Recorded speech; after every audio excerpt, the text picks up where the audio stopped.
Welcome back to my Houston Texans franchise rebuild here on Madden 22. We are coming off of our first Super Bowl victory over the Green Bay Packers, where we won 16-13 on a last-second field goal. This video will be the entire offseason, free agency, the draft, everything. We will also look at league awards from this year and go over all the stats. But if you did not follow any of the playoff bracket, here is the whole thing. Green Bay actually won their division at 8-9 and then managed to run through the entire NFC playoffs and managed to get all the way to the Super Bowl for the second straight year. Last year they beat us, this year we beat them. But let's jump into some season stats. We will start with Joe Spitzer, who finishes with a career high 5,100 passing yards, almost 5,200, 37 touchdowns, and for the fourth year in a row throws exactly 14 interceptions. At the beginning of the year, he honestly had me considering replacing him and getting a new quarterback because he did not start off very well, but he did turn around late in the year, obviously, as a part of this huge win streak that we have going. In terms of completion percentage, though, this was his worst year, 62%, so we're going to be looking to hopefully improve that next year. Running back Miles Sanders ends up with 255 carries for 1,214 yards and 13 touchdowns. He got injured in, I believe, the wild card or the divisional round of the playoffs, and then Cameron Glass stepped in and actually played pretty well in the 2 games he had to play. Receiving wise, Brian Tyson caught 87 passes for 1,300 yards and 9 touchdowns. DJ Chark, 93 catches, leading the team for 1,200 yards and 7 touchdowns. Gallup, 71 for 935 and 7 scores. And then Lamar Boswell, who took over the starting tight end job this year, caught 69 passes for 824 yards and 10 touchdowns. Miles Sanders also caught 2, Floyd Bryant caught 1, and Robert Tonyan caught 1. Defensively leading the team in tackles by quite a bit is star linebacker Jordan Brooks, who had 141 tackles on the year. Tackles for loss was Demarcus Lawrence, and sacks. Demarcus Lawrence had 27.5, which is a record, which we will go look at here in a second. I don't remember what the old record was.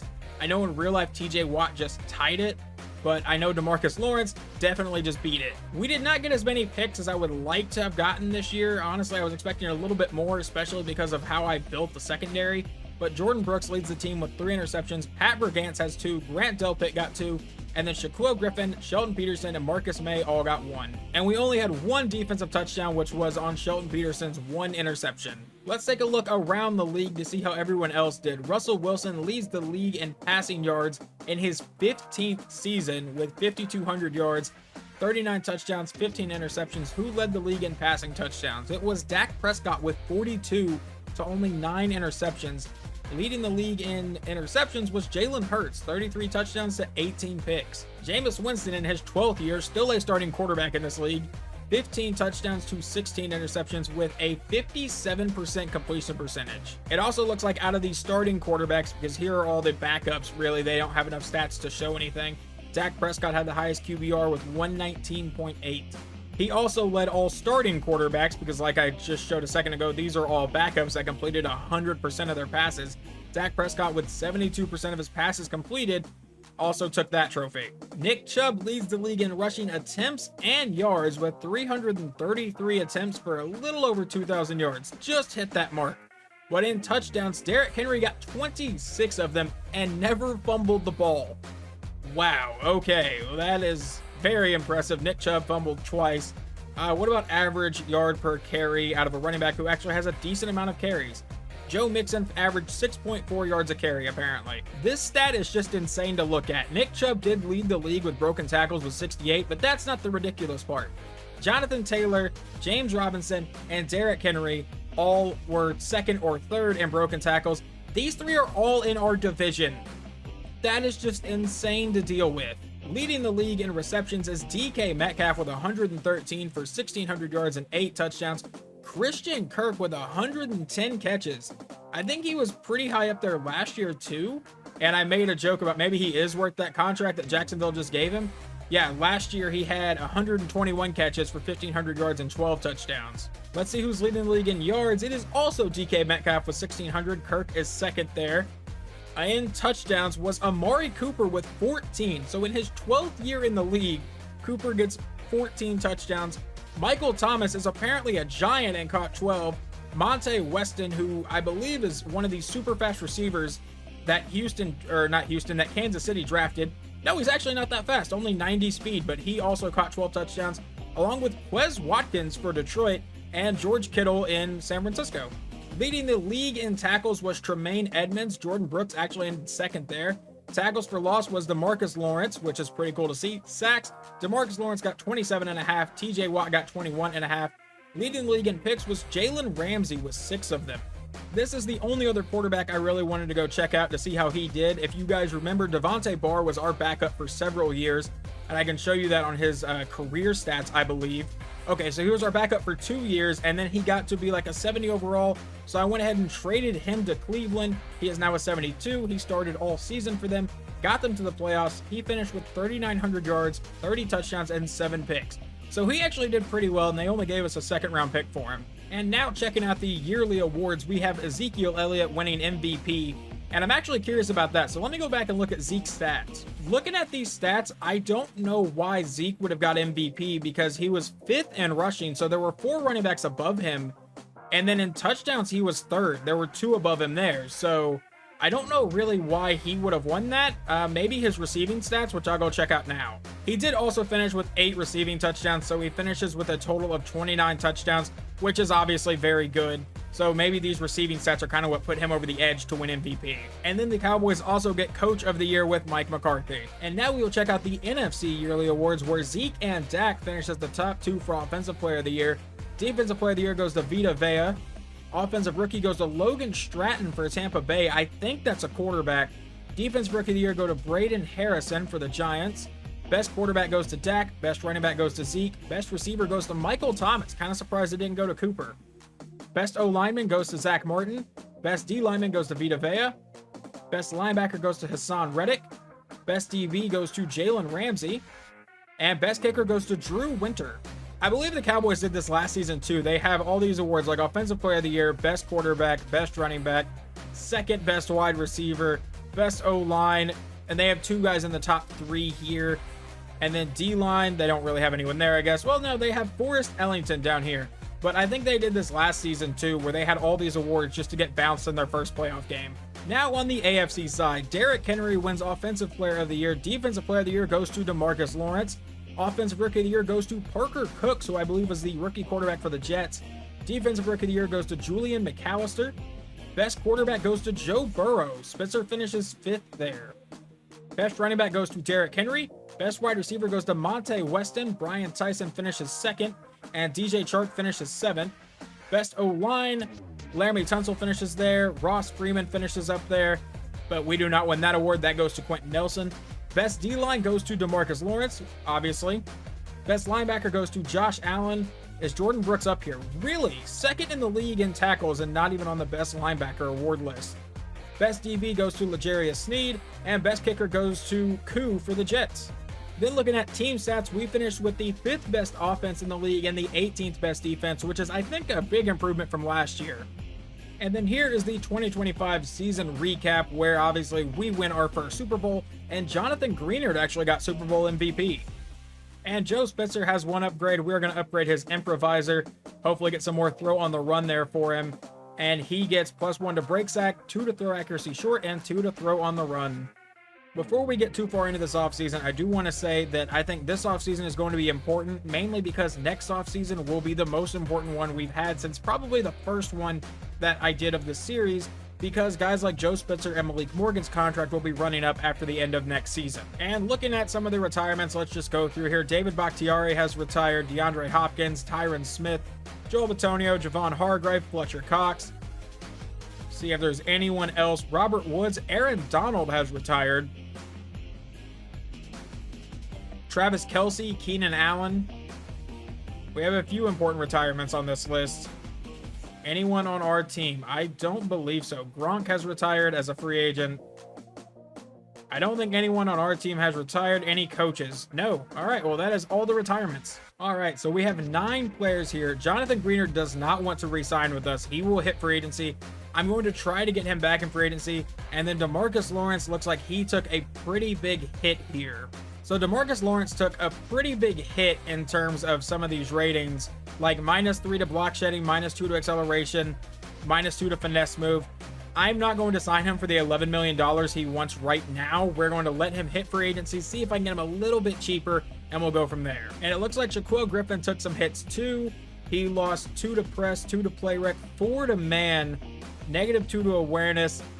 Yeah, we're going to let Shaquille Griffin also hit free agency. Once again, one of those players we may bring back, but I think Pat Bergance's ratings are now kind of up there. He could be the other corner. Robert Tonyan will also hit free agency. He's just old, and I want to see if there's a younger option that I can go with. Poona Ford will also hit free agency. He played well for us this season, but not well enough for me to warrant giving him another contract right now.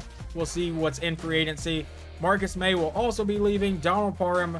Andre Dillard we will try to bring back, though. Okay, we get Andre Dillard back on that contract. 1 year, a little under $2 million. I don't think it's too big of a risk. Sean Colvin and Zach Gregory now. Colvin has been a pretty solid backup for us. He's only 27.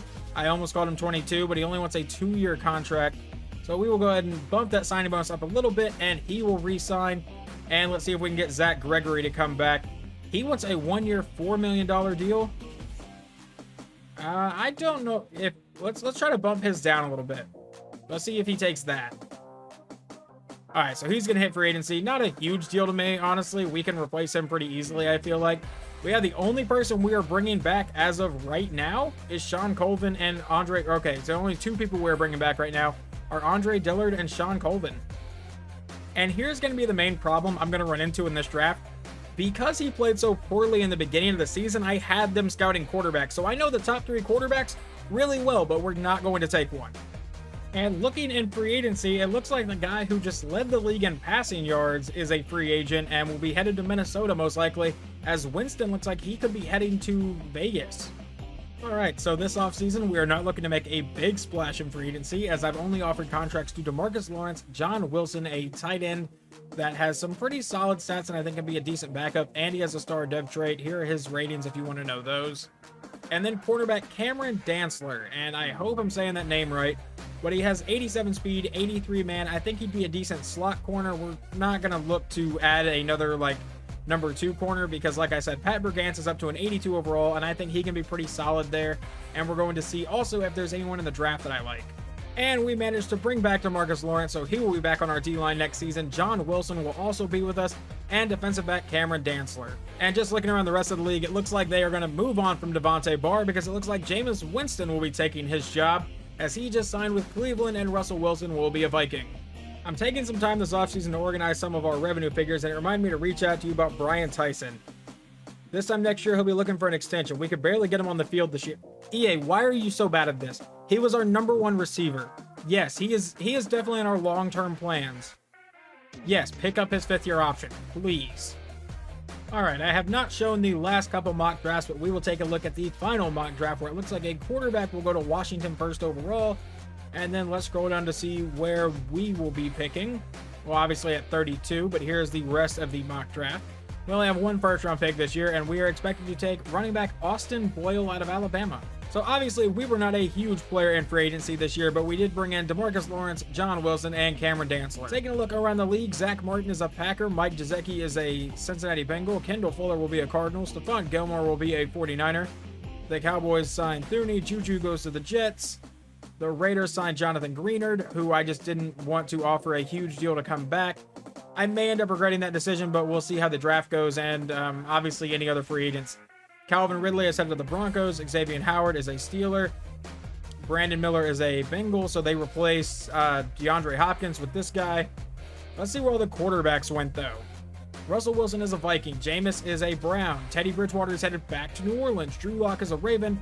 Parker Hayden is a Seahawk. Carson Wentz is headed to the Rams. And Peter Nash is headed to the Ravens, who I believe Nash was the starting quarterback for the Browns before Devontae Barr. And now we will kick off the NFL draft with the first overall pick. The Washington Commanders, or the Washington football team, will take quarterback Eric Jones out of Colorado. The Buffalo Bills at pick 2 will take wide receiver Connor Moulds out of Florida State. The Bears at pick 3 will take defensive end Quentin Evans. Okay, I'm going to attempt to trade up in this draft. There is a player on the board that I really want, and it fills a position of need. We're going to see if the Chargers take this trade. We're giving up a 1 this year, one of our 3 second-round picks this year, and a first next year. Hopefully, we can at least get their 3rd this year as well to recoup that second-round pick we're losing. And they want a little bit more. Okay, instead of offering them a little bit more, how about we just take a little less? We'll take a fourth instead of a third, and the trade goes through. So we now have the 4th pick in the draft. And the player I'm going to take is defensive tackle Nazir Watkins out of UCF. Here are his physical traits. He had a tremendous combine and pro day. Skills, everything is good. So we're going to take Nazir Watkins here with the 4th pick and improve our D-line. Obviously a hidden dev trait with 96 strength. So let's see what the Rams are going to take now. They take quarterback Emmett Bryson, so Carson may not be starting. The Vikings take wide receiver Nicholas Griffin for their new quarterback in Russell Wilson. The Panthers take quarterback Logan Hayden out of Washington. The Lions take quarterback Darren Carroll out of Wisconsin. The Cardinals take wide receiver Glenn Rivers, and with the last pick here in the top 10, the Patriots take defensive back Kenny Howard. I was just going to simulate to our next pick, but let's see who our division rival, the Tennessee Titans, take. They take defensive back Jose Miller out of Colorado State. And here with the 25th pick in the 2nd round, which is technically our first draft pick now, there's no one on the board that I'm absolutely in love with, so I'm going to trade it to Pittsburgh to get a 2, a 3, and a 7 for next year. Let's see who the Steelers take with this pick, just out of curiosity. They take quarterback Aaron Silvers. Yeah, he was like one of the best prospects I saw left on the board, and I wasn't really gonna take a quarterback. All right, and it looks like we're not gonna have a big draft class because only a few picks later, there's still no one on the board I'm absolutely in love with. So I'm gonna take this rare trade in division to pick up the Titans 2, 5, and 7 next year. So we will have 3 second-round picks yet again. I had 3 second-round picks and traded all of them this year, so that's interesting, but you know, we'll move on. All right, and with the 13th pick here in the 3rd round that I apparently got through some sort of trade that I don't even remember now, we're looking at Dwayne Denner, defensive back out of USC. He is 6'3" with a 4.5 40, and here are the skills that we know about. We're going to take him and see how he is. He has 91 speed, 90 acceleration, and a normal dev trait. And with the 22nd pick here in the 3rd round, which I didn't even know I had, I apparently had 3 3rd-round picks. I thought I only had 2. We're looking at wide receiver Kevin Gonzalez. He's 6 foot out of South Dakota State. He got the award for best FCS player, which I think is the same thing that Floyd Bryan got, and Bryan's kind of nearing the end of his contract, so we may get rid of him. But we will take wide receiver Kevin Gonzalez, who has 88 speed, 89 acceleration, and a normal dev trait. Here at the end of the 3rd round, I'm looking at defensive end Clayton Bird, 6'5", 267 out of LSU. He had a pretty solid combine, I feel like, and then here are his skills that we know: B hit power, B tackle, C impact block. Don't really know why you need impact block, but we're going to take defensive end Clayton Bird. With the 4th pick here in the 4th round of the draft, I'm looking at left outside linebacker Jermaine Betts out of Virginia Tech. Here's what we know about him: B block shedding, B play rec. He doesn't have good zone, but he has C injury and C tackle, so we're going to take him. Normal dev trait, 80 speed, 84 acceleration, most likely will just be a backup. And here with the 25th pick in the 4th round, I'm looking at Justin Jones out of Missouri, who actually says he is a fit for us. He has D block shedding, D finesse move, but he has B hit power and B power move and C play rec. So we're going to take Justin Jones. And yes, I took a center last year and made him my starting guard, but with the 32nd pick here in the 4th round, I'm looking at Adam Baker, who has A run block. We still need a backup center, and he has B lead block, B run block power. So we're going to take Adam Baker, who has a normal dev trait, but he, I think, will be a solid backup center because the other center I drafted last year, I believe his name is Sammy Cooper, will get moved to right guard. And then here with the 30th pick in the 5th round, I'm looking at right tackle Rashard Hood out of UCLA. Doesn't have good run blocking, but has good run block power and good impact blocking. So we'll take Rashard Hood, who has 84 strength, and that's really the only useful stat we have for alignment here. Okay, so this left tackle is supposed to go in the 3rd or 4th round. We're here at the end of the 5th with the last pick here at pick 32. And I really don't see the issue with him, but it's probably one of these other stats that I can't see. But we're going to take him as a backup left tackle anyway, and we'll see how good or bad he really is. And here at the end of the 6th round, we have right outside linebacker Chad Mckenzie out of BYU. The skills we know: C block shedding, C man coverage, C pursuit, C hit power, D zone. But at the end of the 6th round, I feel like it's not a bad investment. Why not? Let's take another defensive end. It was a position we didn't have a ton of depth at, and with the Mr. Irrelevant pick 32 in the 7th round, we're going to take Sherrod Howard out of Alabama. And he is a normal depth trait with 82 strength, 79 speed, and let's see if we can see some of his skills still. B power move, B hit power, F impact block. Not really important, I feel like, for a defensive end. And C, injury. I feel like this isn't a bad pick for the end of the 7th round. And I officially changed center Sammy Cooper to right guard Sammy Cooper, and he is now an 84 overall there. And this is what I wanted to see. Defensive tackle Nazir Watkins, who we traded up to pick 4 to get, has a hidden dev trait and is an 80 overall. Here are all of his ratings. He has 99 strength right now with all of his boosts. I think he is going to be a monster for us. The rest of the draft class does not look great. Dwayne Dennard's only a 64 overall, and I took him in the middle of the 3rd round. That's probably not a great pick. Kevin Gonzalez is a 65 overall. Clayton Bird is a 69 overall. So I got better as the 3rd round went on. And then a 66 overall Jermaine Betts. But Justin Jones, the defensive end, is a 70, 63, 62, 64, 64, and 64. So we drafted... I kind of drafted mediocre in this draft, I'm not going to lie. But I think this guy is going to save this draft class. I think he's going to be a massive addition to our team.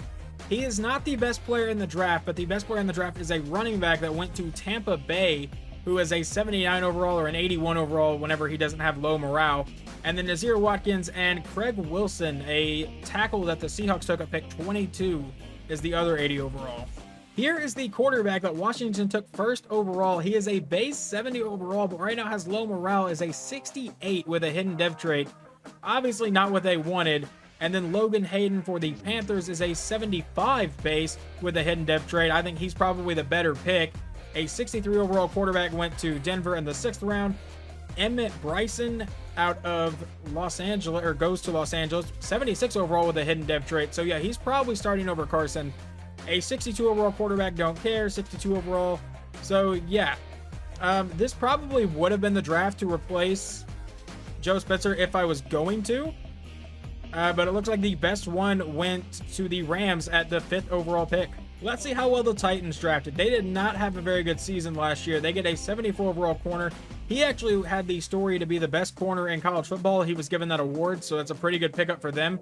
I imagine he has a hidden dev trait. He does. So we'll have to face him. And then Nolan Bryan, a 73. Morgan Simmons, a 72. And then no one else above a 70. The Jaguars drafted about as well as we did. They did not draft well in the 1st round, a 69 overall. And then they got a 70 overall guy in the 5th round, and that is their best player in this class. And then the Colts did not have many picks, and they took a quarterback in the 1st round who is a 70 overall. Does he have a hidden dev trait? He does, so that could be pretty good for the Colts there. Usually at the end of this video, I go through and I sign a bunch of undrafted free agents or guys that I think could really help the team right now. I'm going to do that off recording, and then I will introduce anyone that I sign at the beginning of the preseason video. And honestly, I think last year's preseason video or last season's preseason video was like over an hour long or something like that. It's not going to take that this year. I know who the backup quarterback is. I know who the 3rd string quarterback is. So I don't have to have that sort of battle. So we may watch one of the games and then we'll probably simulate the other 2. But anyway, hopefully you guys enjoyed this video, and I will talk to you guys next time.